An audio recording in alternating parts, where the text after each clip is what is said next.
In this video, we take a quick look at the tone map imager. This is one of my favorite imagers as it allows you to apply a filmic tone map to the render. If you remember when we discussed ACES, I mentioned as one of its pros that it has a filmic response curve. The tone map imager kind of gives you that part of ACES if you are not using ACES as your color manager. And that's why I like this imager. Now we have this interior shot from the interior lighting lesson, but here we are using the built-in color manager and not ACES. Now, if I take a render right now, this would be the result. As we are not using ACES, we don't have that filmic response curve by default. And as we have a lot of incoming lights, we get burnout highlights and an undesirable final image. Let's go to the post tab in the IPR and first add an optics denoiser. Turn off clamping and change the filter type to box.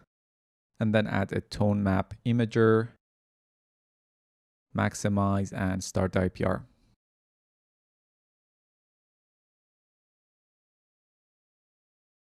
Now the IPR is finished. Let's take a look at the tone map imager parameters. Now there are two tone map curves here, Reinhardt and filmic. We'll get back to the Reinhardt in a moment. For now, let's look at the filmic mode. Now there are two sets of parameters, toe parameters and shoulder parameters. Shoulder adjusts the brighter values of the range and toe adjusts the darker values of the range. For now, we want to dial down the highlights and get rid of the burnout highlights. So let's set the shoulder strength to something like 0.5 so we can adjust shoulder length and angle. Now, if I start increasing shoulder length and angle,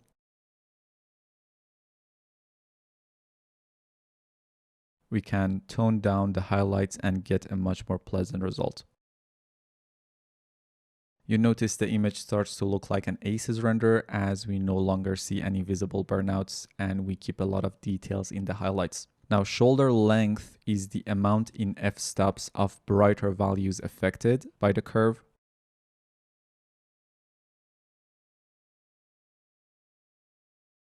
And shoulder angle is the curve slope when white is reached. The higher the value, the more the whites will be crushed.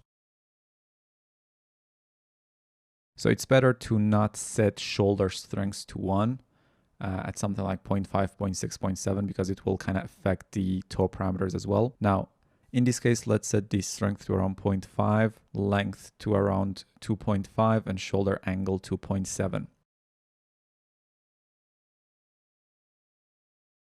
And that's much better compared to our render without filmic tone map. And the toe parameters deal with the darker values. Now, if I set the toe strength to around 0.5 to let the dark values to be adjusted, now I can use a combination of the toe strength and length to adjust the dark values of the image.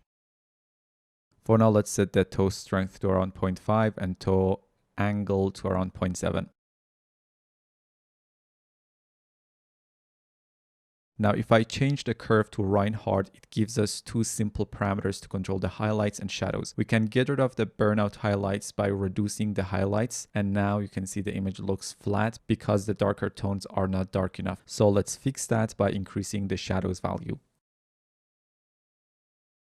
We also have these gamma and preserve saturations options down here in case for both of the curves. Now, one thing you need to understand about these tone mapping curves is that they will break the linearity of the image. They will break the math, meaning that if you are going for a back to beauty composite, even if you apply these tone mapping curves to all the AOVs using the selection tab here, the final additive result of your back to beauty composite will be different to what you see in the IPR when working with them live. And that is why ACES is so underrated. Just one of its advantages is the way it handles highlights, but you would still get a linear one-to-one result between the final beauty AOV and the result of the back to beauty composite. Now, in the selection tab of the tone mapping imager, we have the same set of controls like the other imagers. So that's about tone mapping imager. See you in the next one.